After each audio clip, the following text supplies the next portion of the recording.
diz assim, 10 e 11: E estando com os olhos fitos no céu, enquanto Jesus subia, eis que junto deles se puseram 2 homens vestidos de branco, os quais lhes disseram: Homens galileus, por que estáis olhando para o céu? Esse Jesus que dentre vós foi recebido em cima no céu, há de vir, assim como para o céu o vistes subir. Agora vamos em Apocalipse 1, verso 3. Apocalipse 1, verso 3 diz assim: Bem-aventurado aquele que lê, e bem-aventurados os que ouvem as palavras desta profecia e guardam as coisas que nela estão escritas, porque o tempo está próximo. Apocalipse 3, 11: Eis que venho sem demora, guarda o que tens, para que ninguém tome a tua coroa. E o último versículo é Amós 4:12. E nesse Amós 4:12 eu gostava que você pudesse colocar o seu nome no lugar de Israel.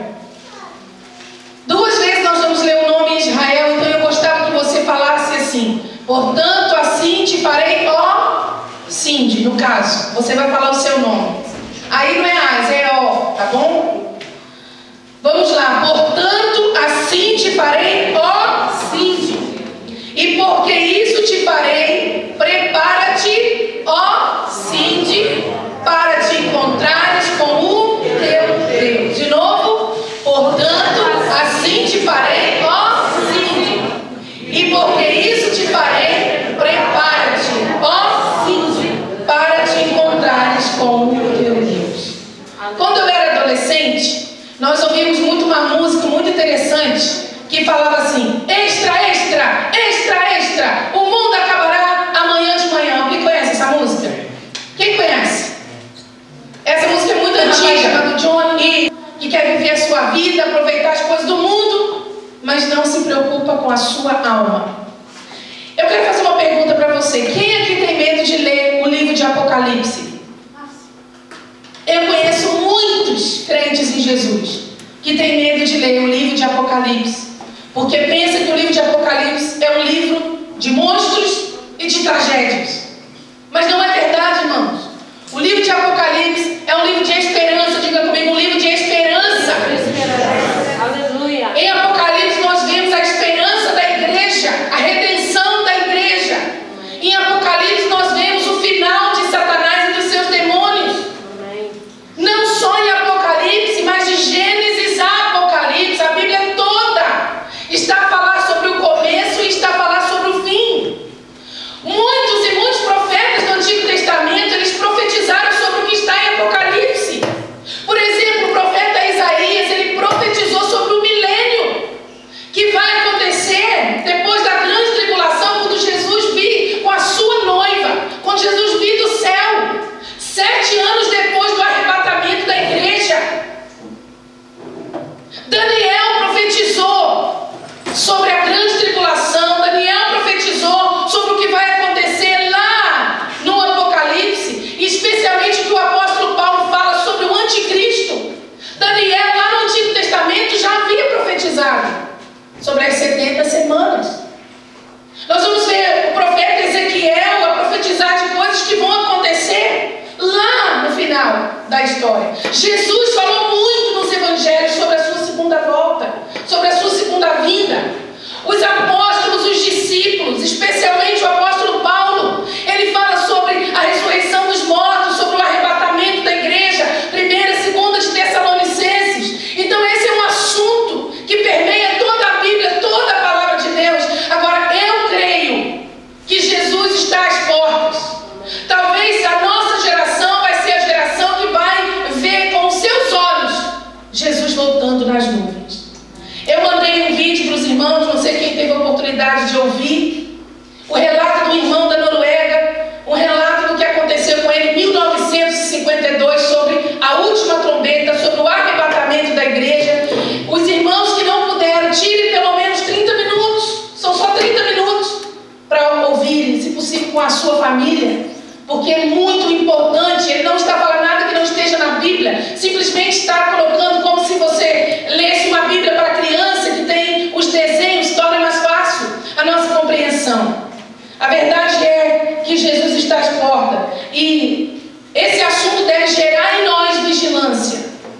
Diga para o seu irmão assim: Jesus está voltando. Vigia. Vigia. Lá em Mateus 24, verso 42.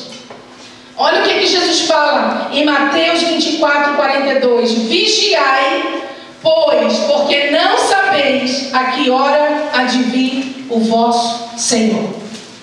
Jesus vai voltar no momento que nós nem imaginamos, irmãos. Nós não temos que viver o dia de hoje como se Cristo fosse voltar amanhã. Não. Nós temos que viver o dia de hoje como se Cristo fosse voltar hoje. Se Jesus falasse com você assim: meu servo, minha serva, marque na sua agenda, eu vou voltar, a última trombeta vai tocar hoje, às 5 horas da tarde.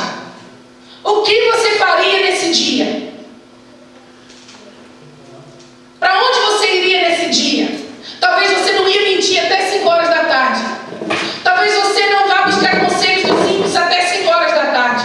Talvez você vá jejuar até 5 horas da tarde. Talvez você que adulterava, que pensava na sua mente coisas perversas, não vai pensar. Vai controlar a sua mente. Jesus vai voltar às 5 horas e eu tenho que estar preparado. A trombeta vai tocar às 5 horas e eu tenho que esperá-lo, eu tenho que estar preparado, porque o meu rei está voltando e ele marcou que às 5 horas ele volta. Seria fácil para nós. Vivemos uma vida de pecado e pouquinho tempo antes de Jesus voltar a gente consertava a vida e subia com o Senhor. Mas não, a palavra do Senhor temos que vigiar, porque nós não sabemos o dia nem a hora que ele vai vir. Vigilância em todo o tempo. Agora, por que eu afirmo que Jesus está às portas? Que Jesus está a voltar em breve, muito breve. Primeiro, porque Jesus falou e ele não mente. Ele disse lá em Apocalipse, como nós já lemos: eis que venho sem demora. Guarda o que tens para que ninguém tome a tua coroa. Aqueles anjos, quando Jesus estava subindo para o céu, lá no Monte das Oliveiras, em Israel, eles disseram: por que vocês estão a olhar para o céu? Por que vocês estão a olhar para Jesus? Esse Jesus que dentre vós foi recebido no céu, ele vai voltar, assim como vocês o viram subir.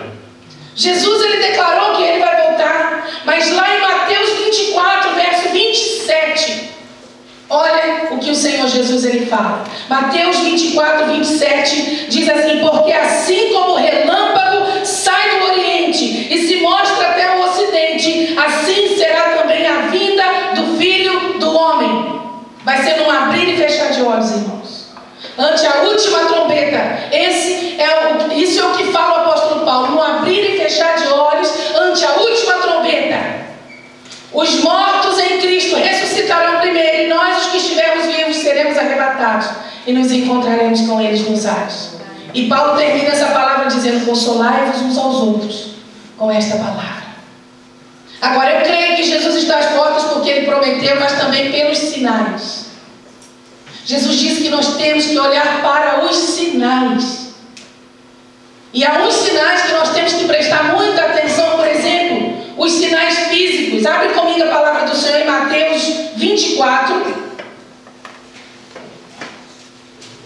Mateus 24, a partir do verso 3.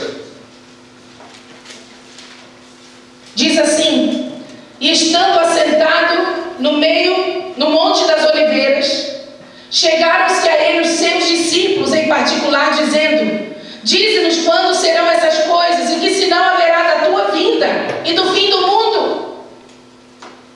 E Jesus respondendo, disse-lhes: acautelai-vos, que ninguém vos engane, porque muitos virão em meu nome, dizendo: eu sou o Cristo, e enganarão a muitos. E ouvireis de guerras e de rumores de guerras. Olhai, não vos assusteis, porque é mistério que isso tudo aconteça, mas ainda não é o fim.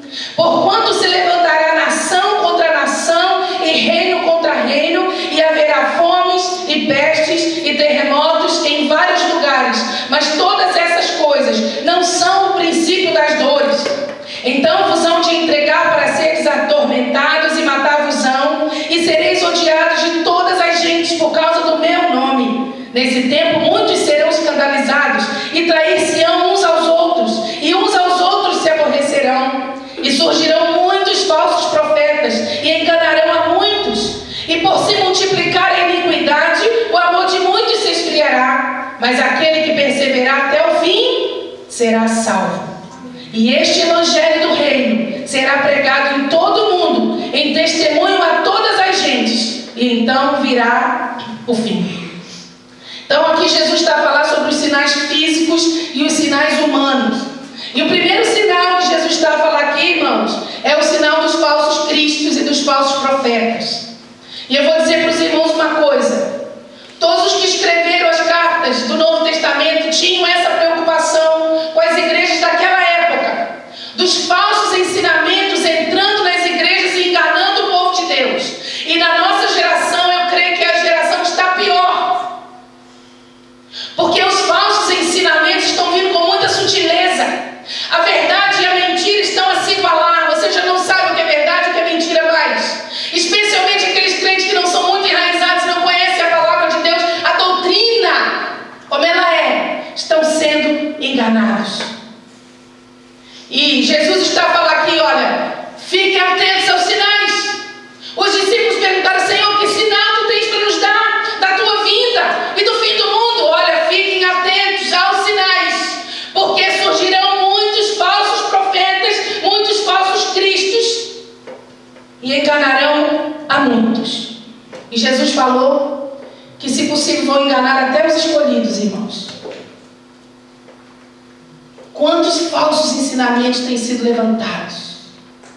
Igrejas sendo pastoreadas por homossexuais em muitos lugares do mundo. Igrejas pregando que essa vida aqui é o que importa. O que importa é você ter, você possuir. É você fazer barganha ou troca com Deus. É você colocar Deus na parede e dizer: se tu és Deus, tu tens que me abençoar. Falsas doutrinas, falsos ensinamentos. Nós precisamos conhecer a Bíblia. Falsos ensinamentos. Jesus não é filho de Deus. Jesus foi um homem iluminado. Jesus foi um profeta. Jesus não era Deus. Não, o Espírito Santo não é uma pessoa. O Espírito Santo é uma força. Falsos ensinamentos.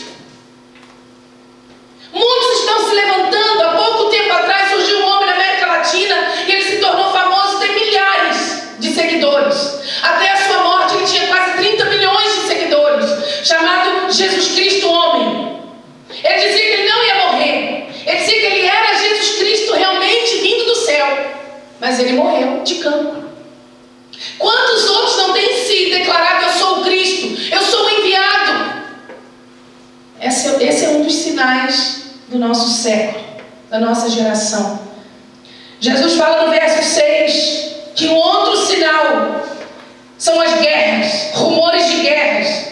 E ouvireis de guerras e de rumores de guerras. Irmãos, o mundo está em guerra. Se você ligar sua televisão, nos noticiários, em todos os canais de noticiário, você vai ver que o mundo está um barril de pólvora.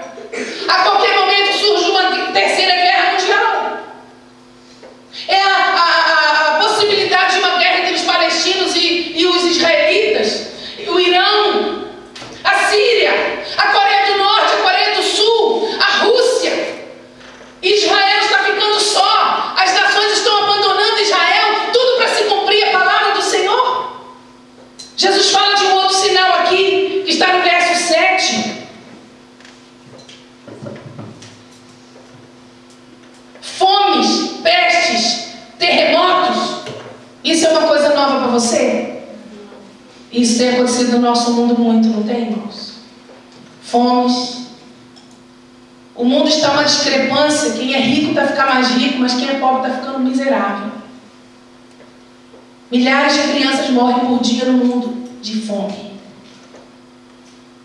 A violência, as pestes, as enfermidades coletivas, as epidemias, e os terremotos, e os tsunamis, como nunca houve na história. Estão exterminando as nações onde tem a maior população. Versículo 12, ele fala de um outro sinal: a iniquidade e a frieza espiritual. Por se multiplicar a iniquidade, o amor de muitos se esfriará. Irmãos, a maldade está demais. Aí você fala: meu Deus, mas a igreja não tem crescido, irmãos, mas ainda tem muito mais gente perdida do que salva. Ainda tem muito mais gente nas trevas do que na luz.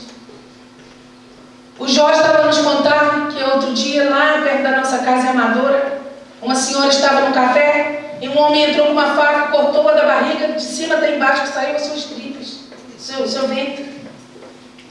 Aqui no Seixal, 2 homens que tinham uma mecânica.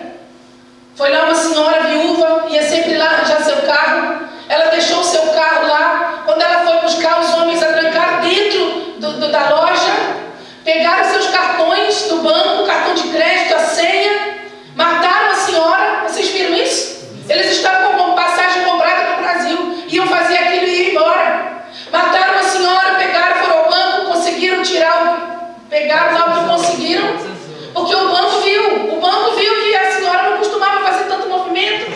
400 euros, mataram a senhora. Estão presos por causa de 400 euros. A mãe de um rapaz da nossa igreja de Sintra foi encontrada morta, violada e morta a facadas, lá perto do Cabo da Roca. Irmãos, a maldade não está acontecendo só nas grandes cidades do mundo, não. A maldade já está perto de nós, porque a maldade está onde está o ser humano.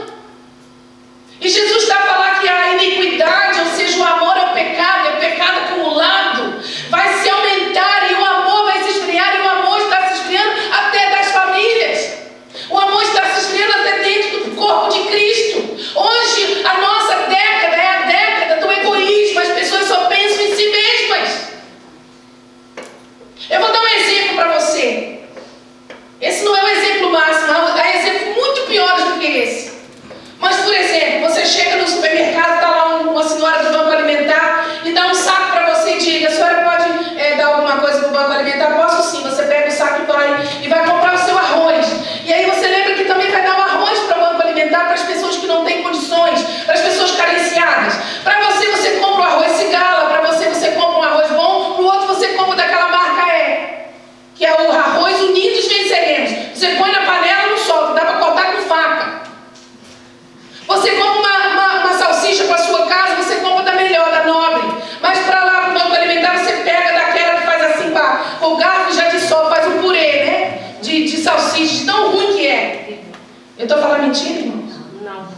E nós, quando vamos no mercado, eu logo falo com ele: ó, já sabes, né?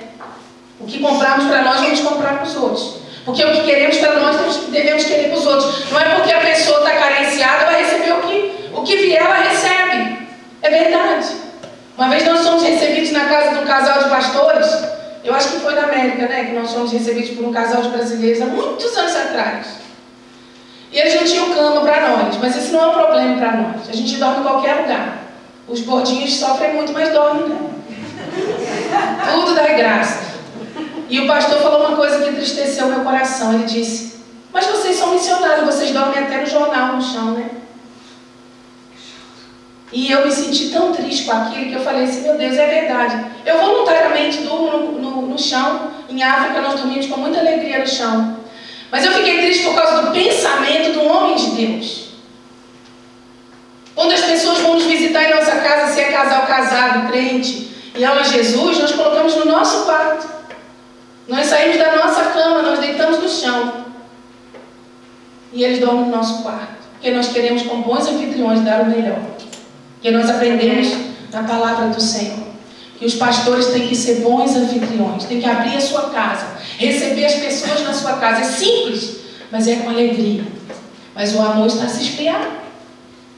Está a se esfriar. E Paulo fala em 2 Timóteo 3. Olha o que Paulo fala aqui, irmãos. As características dos homens dos últimos tempos. 2 Timóteo 3, a partir do verso 1. Sabe, porém, isto, que nos últimos dias, diga comigo, nos últimos dias, irmãos, nos últimos dias sobrevirão tempos trabalhosos, porque haverá homens amantes de si mesmos, avarentos, presunçosos, soberbos, blasfemos, desobedientes a pais e mães, ingratos, profanos, sem afeto natural, irreconciliáveis, caluniadores, incontinentes, cruéis, sem amor para com os bons, traidores, obstinados, orgulhosos, mais amigos dos deleites do que amigos de Deus, tendo aparência de piedade, mas negando a eficácia dela. Destes, afasta-te. Diga Diga-se misericórdia. Eu podia pegar só esses 5 versículos aqui e ficava um ano pregando sobre isso. Porque as características dos homens, das pessoas dos últimos dias são terríveis. Que o Senhor nos livre, porque nós não estamos isentos disso, irmãos. A gente não pode olhar o pecado dos outros e achar que a gente nunca vai cometê-los. Não. Que o Senhor nos livre de nós mesmos.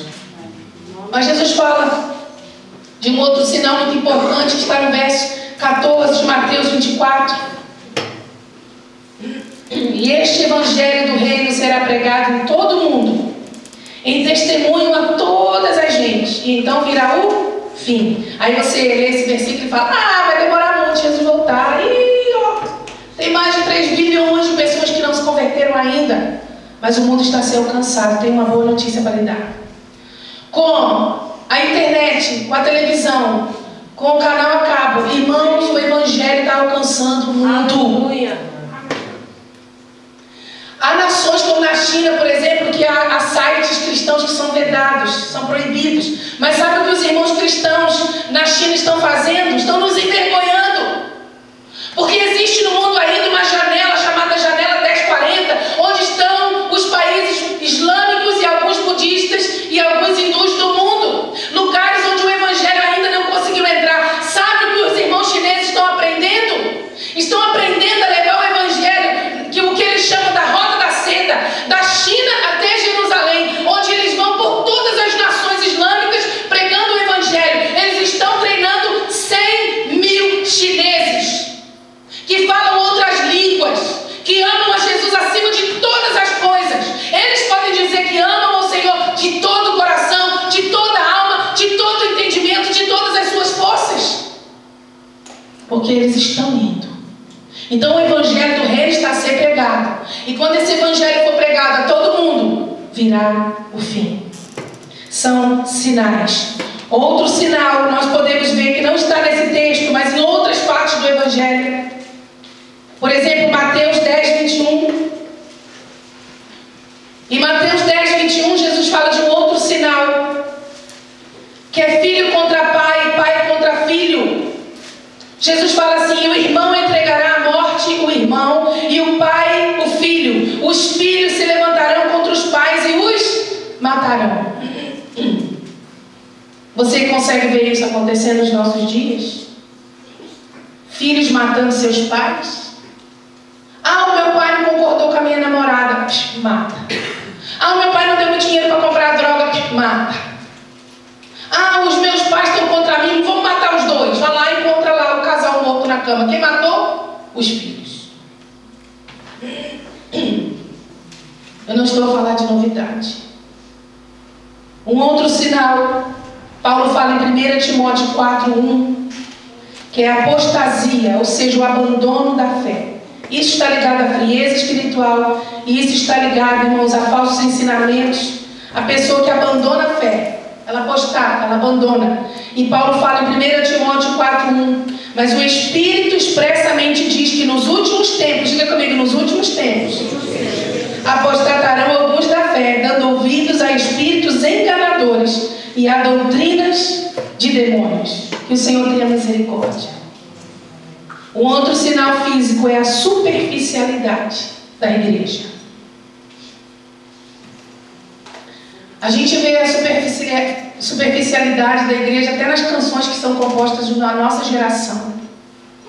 São canções que não têm teor teológico, não têm ensinamento bíblico.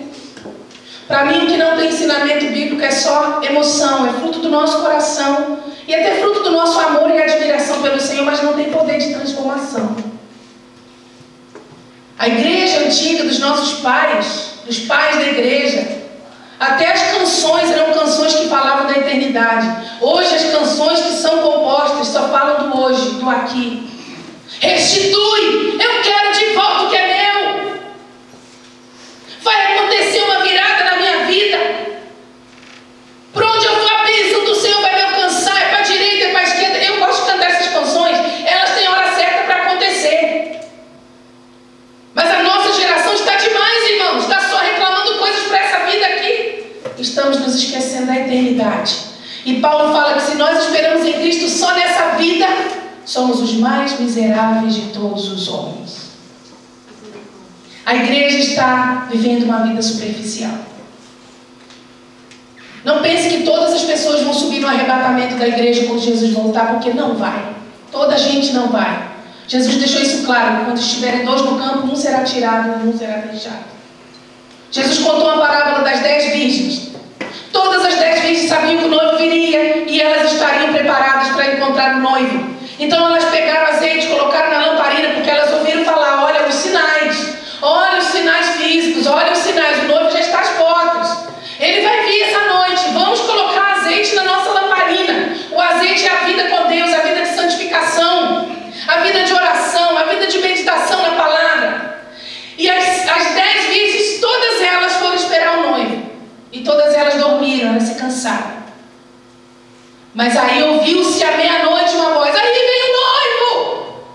5 delas eram prudentes, tinham azeite de sobra, que dava para esperar até o noivo chegar até elas. Mas 5 delas eram loucas. Jesus disse que elas eram loucas. Elas tinham um pouquinho azeite. Não era azeite suficiente para esperar o noivo. A lamparina ia se apagar e elas iam ficar nas trevas. E aí elas correram para aquelas prudentes e falaram: empresta-nos do vosso azeite. Dá-nos um pouco do vosso azeite, porque o noivo vai chegar e nós não temos suficiente. Elas disseram: nós não vamos dar não, vai lá comprar. Vão lá procurar um lugar e vocês comprem. E elas foram. Só que quando elas voltaram com azeite, o que tinha acontecido? O noivo arrebatou a sua noiva. Jesus veio no soar da última trombeta e levou as suas 5 noivas, a sua igreja. E a porta da graça tinha se fechado. E elas batiam: abre-nos a porta! Abre-nos a porta! Mas a porta não se abria mais.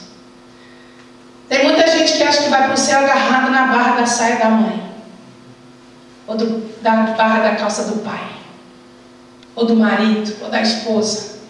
A salvação é algo individual. Ninguém pode ir para o céu baseado na fé do outro.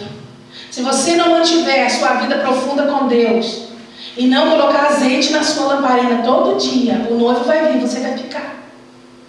Porque nem todos.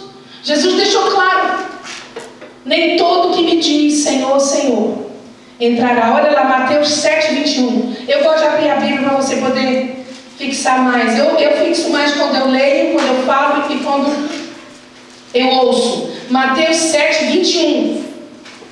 Jesus diz assim: mas nem todo que me diz Senhor, Senhor entrará no reino dos céus, mas todo aquele que faz a vontade de meu Pai que está nos céus. Irmãos, isso é muito sério. Nem todo que canta, que adora, que grita, que ora vai para o céu, não. Não pense que toda gente que você vê que faz milagres, maravilhas, vai para o céu, não. A palavra fala que muitos virão no nome do Senhor e farão sinais e maravilhas e prodígios. Mas naquele dia eles vão ouvir de Jesus: apartai-vos de mim, porque eu não vos conheço. Apartai-vos para o fogo eterno. Senhor, mas em teu nome profetizamos, em teu nome, Senhor, fizemos milagres. Eu não vos conheço, apartai-vos de mim. Então a coisa é muito séria. Eu creio que Jesus está às portas por causa dos sinais proféticos. Já vimos sinais físicos. Agora os sinais proféticos, presta bem atenção nisso. Jesus fala algo muito interessante em Mateus 24, dos versos 32 ao 35, sobre a figueira. Às vezes a gente lê a Bíblia e não entende, não percebe. Nós precisamos de ler a Bíblia com a direção do Espírito Santo. Nós temos que orar: Espírito Santo, me revela a tua palavra. Olha o que Jesus fala aqui, irmãos. Aprendei, pois, Mateus 24, 32, aprendei, pois, esta parábola da figueira. Diga comigo: figueira. Figueira. Quando já os seus ramos se tornam tenros e brotam folhas, sabeis que está próximo o verão. Igualmente, quando vides todas essas coisas, sabei que ele está próximo às portas. Em verdade vos digo que não passará esta geração. Diga comigo: não passará esta geração sem que todas estas coisas aconteçam. O céu e a terra passarão, mas as minhas palavras não hão de passar. De acordo com muitas passagens bíblicas, Israel é essa figueira. Israel é comparado à figueira. A nação de Israel, Israel que você conhece, E você pode ir lá no mapa mundi e ver que está no centro da terra. Jerusalém está no centro da terra. É o relógio da história. Então, um dos sinais é o sinal profético acerca da nação de Israel. Eu poderia ficar dias e dias falando só sobre isso, mas eu quero ser bem concisa. Eu quero ser bem prática nessa manhã, para que a gente possa vigiar mais.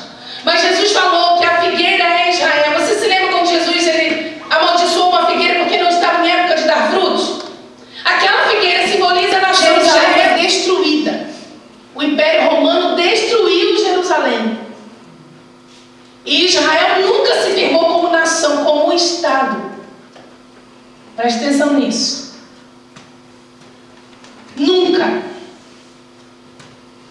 Mas no ano de 1948, diga comigo, 1948. Diga comigo, a figueira brotou novamente. O que aconteceu em 1948? Israel passou a ser considerado um Estado. Em 2018, vai completar 70 anos. Uma geração. Olhe para Israel. Israel, segundo a Bíblia, no final dos tempos vai ficar sozinho, desamparado. O Senhor vai vir e vai defender Israel. Mas é isso que tem acontecido com Israel. A Rússia vai contra Israel, a China vai contra Israel. As potências do mundo serão todas levantadas contra a nação de Israel. Israel vai ficar sozinho. Então esse sinal da figueira é um sinal que nós temos que prestar atenção. Já vai completar daqui a uns anos. 70 anos, uma geração. Jesus disse que não passará esta geração. Ou seja, Jesus estava falando da figueira, que foi considerada figueira, entre aspas, como um Estado em 1948. Agora, o último sinal, irmãos, que nós temos que ficar alerta, são os sinais naturais. Ou seja, quando a gente pode olhar para a lua, para as estrelas, para o sol. E Jesus falou que nós devemos olhar para o sol e para a lua no final dos tempos. Por quê? Porque os luminares, eles foram dados como sinais. Olha o que diz a palavra do Senhor em Gênesis 1,14. E disse Deus: haja luminares na expansão dos céus. Para quê? Para haver separação entre dia e noite. E sejam eles para sinais e para tempos determinados e para dias e anos. Então os luminares, eles foram dados como sinais dos tempos. E olha o que Jesus fala sobre as potências dos céus que serão abaladas. Ou seja, os meteoros iriam cair, as estrelas iriam cair, as potências dos céus seriam abaladas. Jesus fala isso em Mateus 24, verso 29. Mateus 24, 29, Jesus fala assim: logo depois da aflição daqueles dias, o que vai acontecer com o sol? O sol escurecerá, e a lua não dará a sua luz, e as estrelas do céu cairão, e as potências dos céus serão abaladas. Então aparecerá no céu o sinal do Filho do Homem, e todas as tribos da terra se lamentarão e verão o Filho do Homem vindo sobre as nuvens do céu com poder e grande glória. Mas o que é isso? Que o céu vai se escurecer, a lua não vai dar a sua luz? Há uma profecia que está em Joel, que também está, a mesma profecia em Atos, dizendo que o sol, ele vai se converter em trevas e a lua vai se converter em sangue. O sol em trevas e a lua em sangue? Sim. Olha o que fala em Joel capítulo 2, verso 30. E essa mesma palavra foi dita pelo apóstolo Pedro depois do Pentecostes em Atos 2.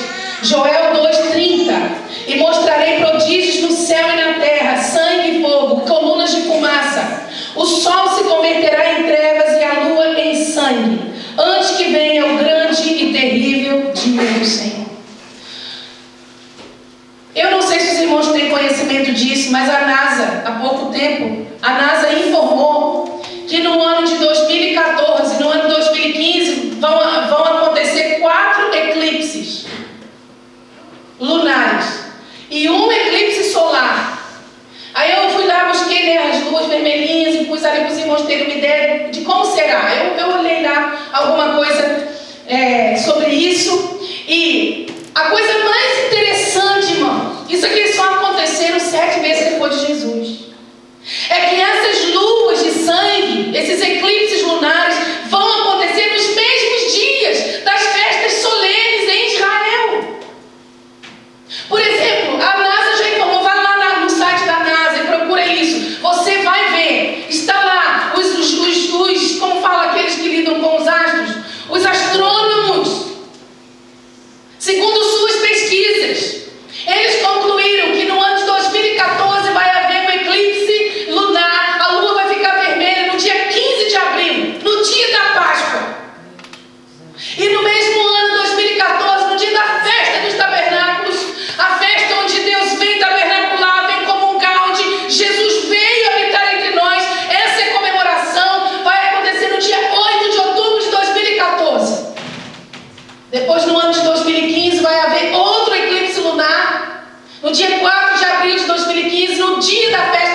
Mas algo interessante é que o sol vai se tornar em trevas, porque vai haver um eclipse solar no dia 20 de março de 2015. É o dia em que se comemora a saída dos filhos de Israel do Egito. Porque é o dia, o primeiro dia do ano de Nissan, quando o Senhor falou: vocês